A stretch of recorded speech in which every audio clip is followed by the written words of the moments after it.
precise technical solutions to make Israelis, Palestinians, and the region safer and much more prosperous.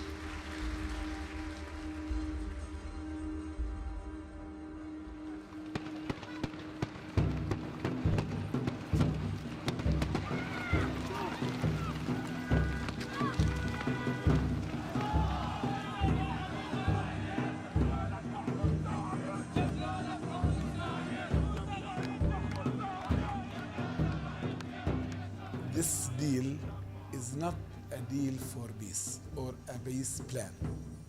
It is a war plan because this legalized the occupation. This plan legalized the settlements. This plan legalized the annexation of Jerusalem. This plan says no return for the Palestinian refugees. You know, we are the oppressed and they are the oppressors. And they want the oppressed to give more to the oppressor.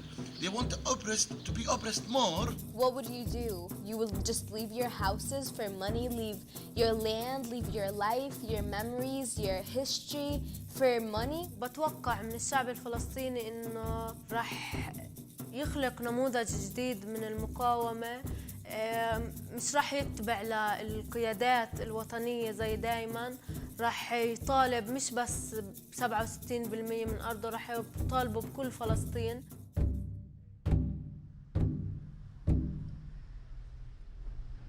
The deal of the century, the Trump so-called peace plan, which the Israelis and the United States of America claim will bring peace to the Middle East, but the Palestinians outright reject and say is an attack on their national identity as well as their land. I'm Robert in Lakesh, and I've come here to occupied Palestine to investigate what the so-called deal of the century means for the Palestinian people and the future of Palestine.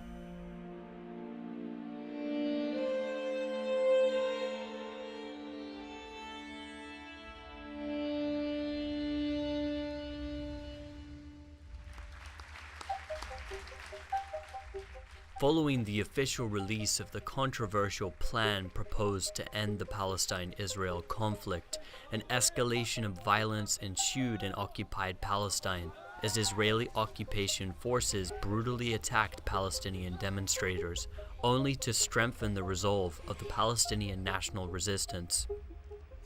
Being on the ground in Palestine, I lived through this round of violence, witnessing vivid scenes of brutality, racist hate crimes, and the murder of Palestinians. But before we investigate this further, we have to first look at the past to understand how things got to where they are today.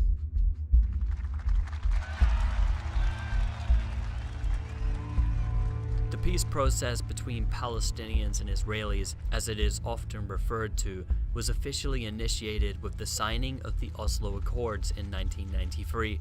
When PLO leader Yasser Arafat signed the agreement with the Israelis, it was supposed to lead to the establishment of a Palestinian state and the ending of hostilities between Palestinians and Israelis.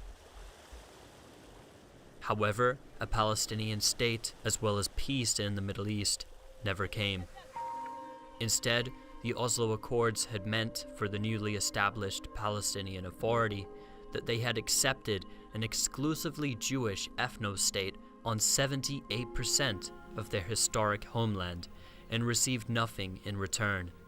5 years after the signing of the Oslo Accords, the occupation of the West Bank and Gaza was even more deeply entrenched as Israeli settlements expanded on Palestinian land.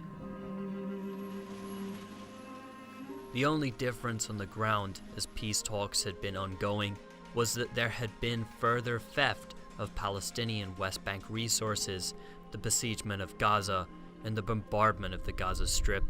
All of this whilst the Palestinian Authority, based in Ramallah, had acted to protect Israeli security interests.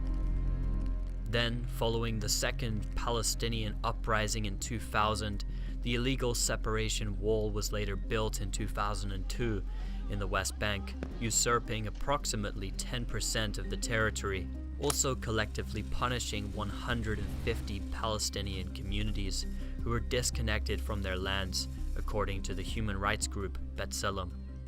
Settlements continued expanding and the further confiscation of land and resources from Palestinians ensued, with illegal religious extremist Israeli settlers seizing Palestinian homes in East Jerusalem as well as in the West Bank.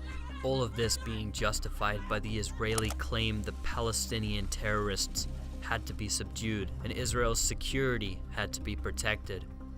Now, Donald Trump's self-proclaimed roadmap to peace would essentially allow for Israel to take half of the West Bank, annexing the most fertile agricultural lands, aquifers, and prohibiting Palestinians from having an army or any real autonomy. It would also connect Palestinian Bantustans together via underground tunnels. Upon arriving in occupied Palestine, I had traveled to the village of Kafin near Tulkarm, where an unarmed 19-year-old boy named Badr was shot in the neck and killed by Israeli occupation forces for protesting against the deal of the century. Unfortunately, this was not the last funeral that I attended of young people and children who had been murdered in the West Bank. However, they all resembled each other roughly. Palestinian family members grieving, the look of disbelief on a broken mother's face, and the cries from the village for a day where the martyrdom of their brother or sister will enable a free Jerusalem al-Quds, a belief that gives meaning to the life of those martyred.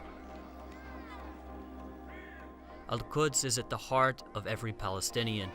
It is holy to both Muslim and Christian Palestinians who are currently unable to visit if they live in the West Bank, Gaza Strip, or Palestinian diaspora. The international consensus for a solution to the Israel-Palestine conflict states that East Jerusalem is to be the capital of the future Palestinian state. This, however, is not what is being allocated to the Palestinians under the Trump-Netanyahu vision. Instead, they are confining the capital of the Palestinian people to outside the separation walls of Jerusalem al-Quds. I'm standing here in Abu Dis, the proposed capital for the Palestinian people. And of course, Abu Dis here is a suburb just outside of mainland Jerusalem, al-Quds. And what we see here in Abu Dis is the apartheid system in the West Bank at its most clearest. We see over here behind us Palestinian villages, Jerusalemites, separated from their brethren and their lands on the other side of the wall over here. People who have been separated so that they cannot see their family members, that they cannot come and farm their lands, and of course separated by this wall. If this was to be accepted as the capital of Palestine, that would mean not only would it be this little slither of land, which would not include the old city of Jerusalem al-Quds, but it means that it will be a symbol of the oppression of the Palestinian people. And for them to live like this, seeing every single day what could have been, and Jerusalem al-Quds with Masjid al-Aqsa and the Dome of the Rocks in the background, is utter pain and struggle. This separation of Jerusalemite Muslims and Christians from Jerusalem al-Quds is rarely ever shown on mainstream Western television, and so before you travel to the West Bank, one would imagine that the situation is completely different from the reality faced here. What my cameraman and I witnessed on the Palestinian side of Israel's wall was the humiliation of Palestinians on a daily basis, and a space allocated for a capital which would hardly drive tourism to a country with its depressing scenery, bringing with it a feeling of walking around in an open-air prison. Even on the other side of the wall, Palestinian homes are constantly being demolished and stolen by Israeli settlers, as Donald Trump emboldens their actions with the decree that Israel's undivided capital is to be Jerusalem al-Quds. The justification given by Israel for such disturbing realities imposed on the ground is that what has been imposed is for Israel's security. But even if that was the truth behind the occupation and violations of international law, this excuse was not accepted internationally by the court of public opinion when it came to apartheid South African whites. So why is it reasonable coming from Israeli Jews, I ask? But the issue of division isn't the only problem facing the Palestinians. there is also the problem of where the two divided peoples would live if remaining segregated, and where any viable borders could possibly exist between Palestinians and the Israelis. The issues of borders is of course made tough due to the Israeli illegal racial colonies, or settlements as they're referred to.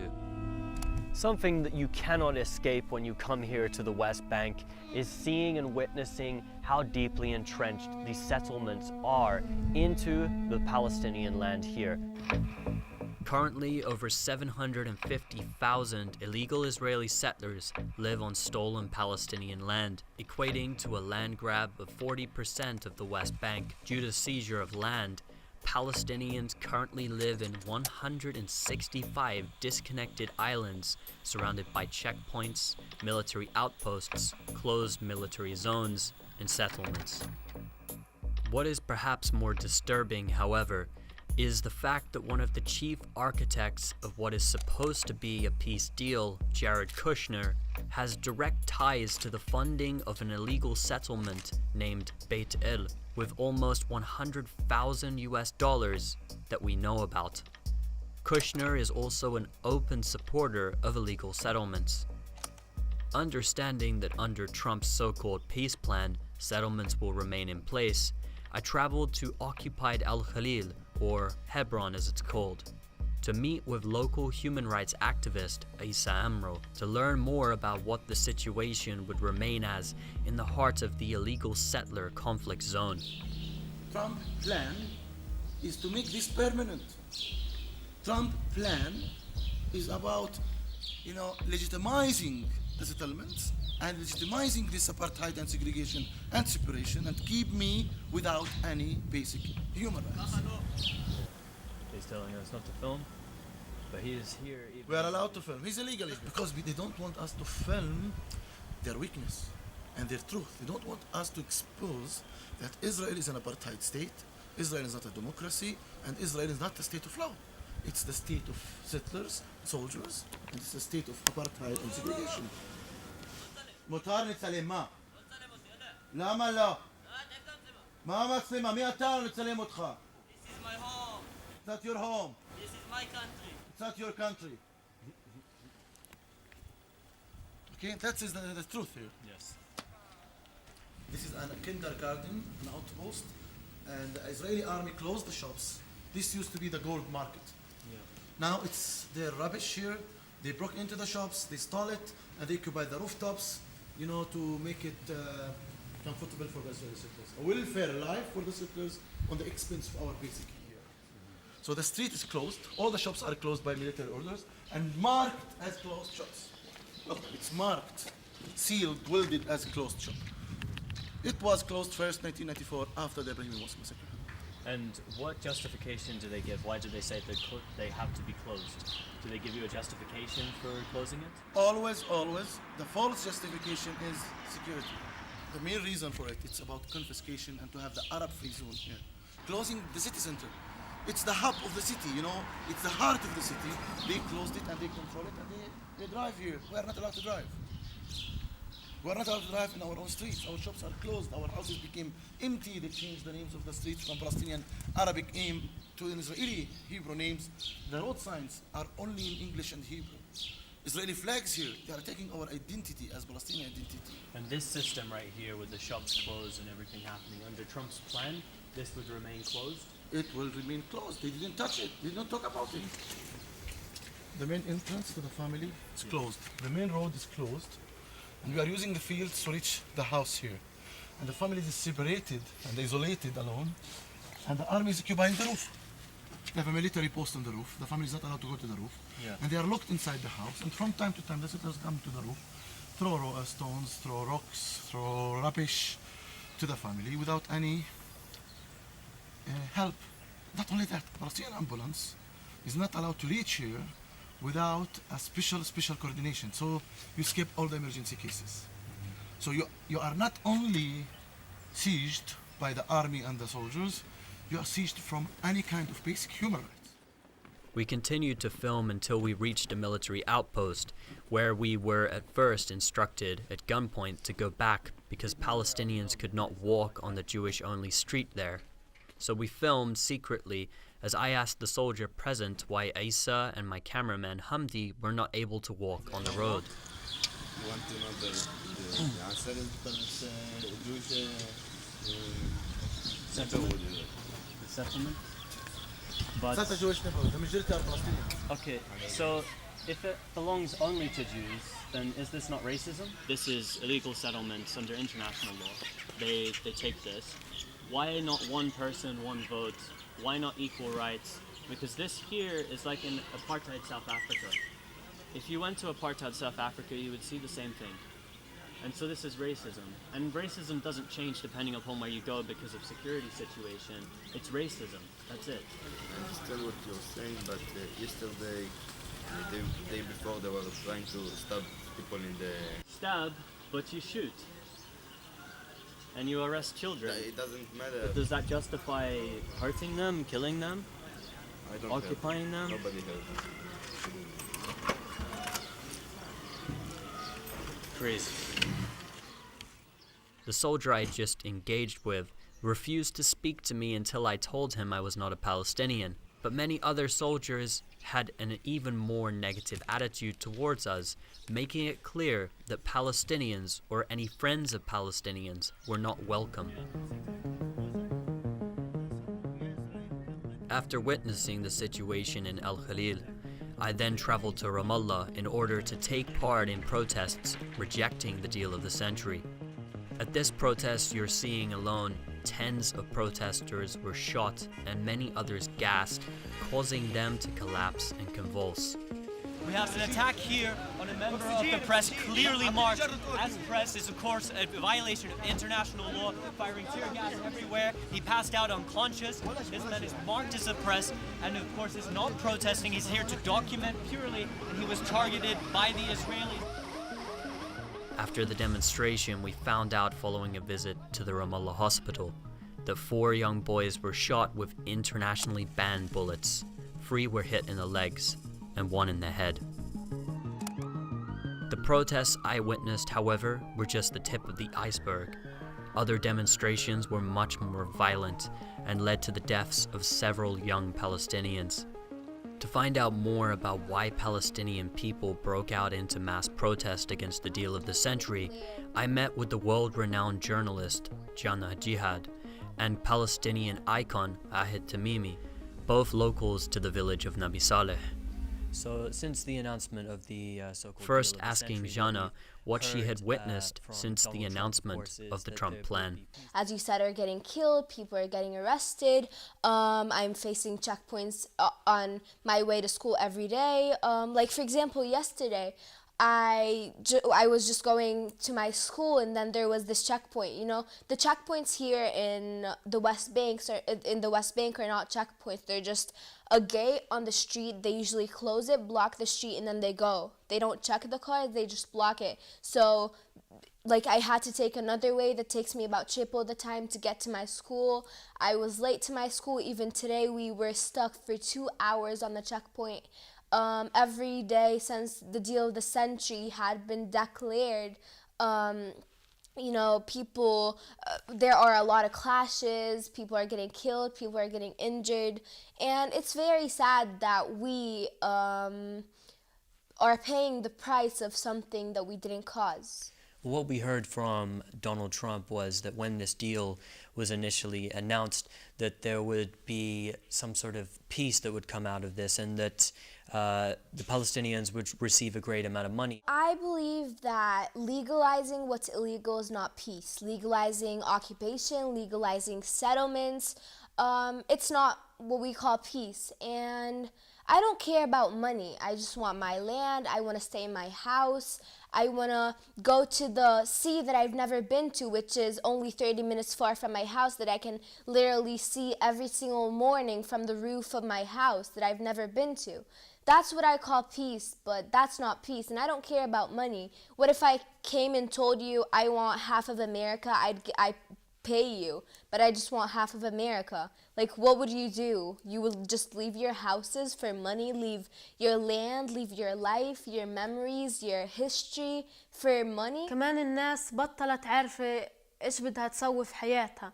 يعني اللي صار بده يعمل مشروع، بده يستنى، بده يشوف هو بده مثلا ينضم لإسرائيل، ولا بده يضل تابع للسلطة الفلسطينية، ولا الناس بدها تعرف مثلا القرية مثلا نبي صالح يعني احنا مش عارفين احنا وين بدنا نروح، او مثلا احتمال كبير مثلا يجوا يحكوا لنا اطلعوا من بيوتكم، او يستولوا على القرية عشان كل حواليها مستوطنات. يعني الواحد مش عارف ايش بده يعمل، مش عارف، زي حياة الناس توقفت، او صار في عطل بحياة الناس، انه صارت صفقة القرن تأثر. In Ramallah, I witnessed the largest demonstration the city had seen since the time of the Second Intifada, or uprising as it is known in English. What was clear to me in the West Bank was that there was a growing sense of desperation and also unity from the Palestinian people that could be felt building day by day. The desperation for action coming from the threat immediately posed to annex areas such as the Jordan Valley, which is where I began to travel to next. So we've just entered the Jordan Valley here, and what we witnessed just as we were entering was the closed military zones here, and the soldiers in the fields actually aiming just above children and telling them to duck, using them sort of as firing practice. And then what we also discovered as we were driving along is that two Bedouin children, young children who were riding on donkeys, were also arrested by the army. The Jordan Valley is home to 70,000 Palestinians, yet is 85% inaccessible to its people, as Israel has turned the land into a military training ground and allowed for illegal settlers to come in and make goods to sell around the world. The area is, under international law, recognized as Palestinian land, which is to be the future agricultural hub of Palestine. Its undeveloped areas could also be used for energy projects, water extraction, and urban centers. One of the most important things to understand about the Jordan Valley is that this land here constitutes 30% of the West Bank, and of course means the loss of the most fertile agricultural land for a potential future Palestinian state. What you can see straight away when you come here to the Jordan Valley is that the people primarily here are building their houses as tents and as sort of cave structures and things like this, because the Israelis don't allow them here in Area C to actually have the permits to build homes. So if they were to actually build proper homes already before the land being annexed, and of course these people inevitably being expelled, then their homes would be bulldozed. The conditions that have been imposed in the plan says that there is no Palestinian state. So what will happen with us? We are here more than 50% of the population. Now every year they demolish about 500 houses there. This plan says no Palestinian state, and no sovereignty, no borders, no water, no air, no underground, nothing for the Palestinians. In Jordan Valley, we are 70,000 Palestinians, and the Israeli settlers are only 8,000. So we have to stay, and our existence there will be the main factor to stop the century plan. It was clear from even before US President Donald Trump, alongside Israeli Premier Benjamin Netanyahu, announced the details of the plan, that the Israeli regime sought to annex the Jordan Valley, northern Dead Sea, and illegal settlements, throwing away all the progress of work done since 1988 between Palestinians and Israelis.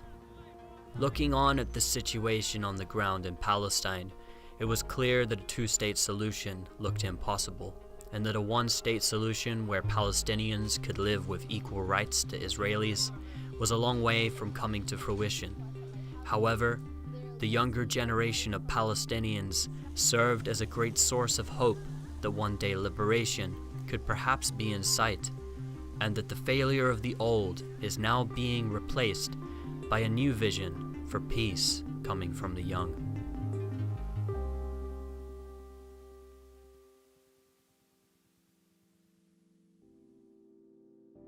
How are you gonna take away Al-Aqsa? This is where we pray, and you cannot disrupt us. Please stay away. Please let us discuss this. We just wanted peace, and you wanted to destruct it. 3 brothers were killed by defending Allah's home. One was 17, 18, 20, barely grown. They're young, they're students trying to make it out from nothing. All of a sudden they're shot, and they never made it home. Tear gas and rubber-coated bullets by them. Over 1,000 people injured by them. That's just estimated, that's not even updated. Everybody was waiting just so they can pray today. Put metal detectors thinking that will stay away. Islam will never change even if they change the place. This is our land, God's home, our great escape, to make dua for all the people in the past who passed away. Ameen.